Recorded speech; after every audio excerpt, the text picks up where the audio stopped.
Okay guys, so this is the second part of the aquaponics, indoor aquaponics build, and this is just really simple.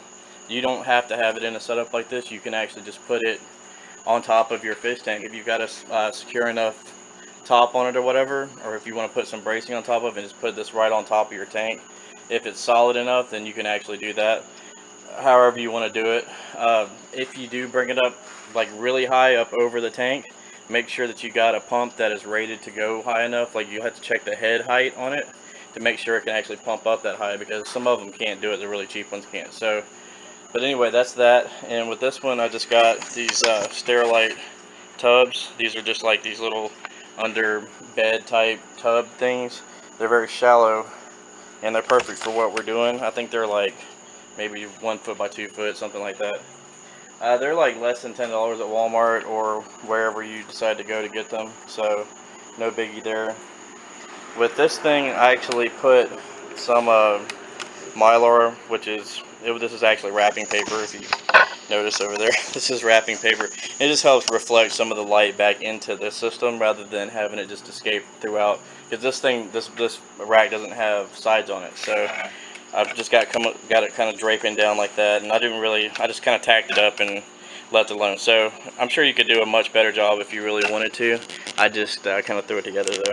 And lighting it on this one, I've just got a single T5 going across, T5 high output grow light. I think it's like a sun blaster or something like that. And I've also got a, I think it's a 55 or 65 watt CFL, like one of the big giant CFLs, which you'll probably see later on. I've got one of those too to kind of give some directional lighting, like if I want something to really be intensely lit. So that's all I've got for lighting. And as far as plumbing these guys, we'll go ahead and do that now. As you can see, I've really made this simple. I stuck with the uniseals rather than trying to do a bulkhead, and it's way easier to do it that way. So I'm going to go ahead and drill this one now.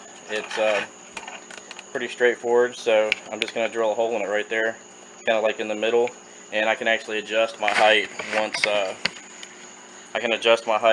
get the pipe in there, like just by adjusting the I can just use an elbow in there and just adjust it that way, so there's really no need to have it exactly where I want it. So I'm just going to put it in the middle, and I'm going to pick right here in this area, and I'm just kind of pushing it all the way to the back just because there's a wall back there and it's helping hold this thing steady. Otherwise you would want to have something to hold it up against just to kind of keep it going. And I'm just using this, this is just a 1/2 inch wood drill bit, so I'm just going to use this.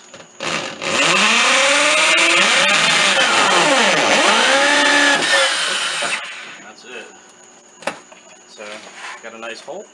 You do not have to have a wood drill bit to do this. You can actually just like cut out a hole by hand. It doesn't have to be exact, but it does help a lot to have a nice clean hole. So you need to make sure that you do spend some time on it and do a good job. It just helps it seal a little bit better. But these uniseals are very forgiving.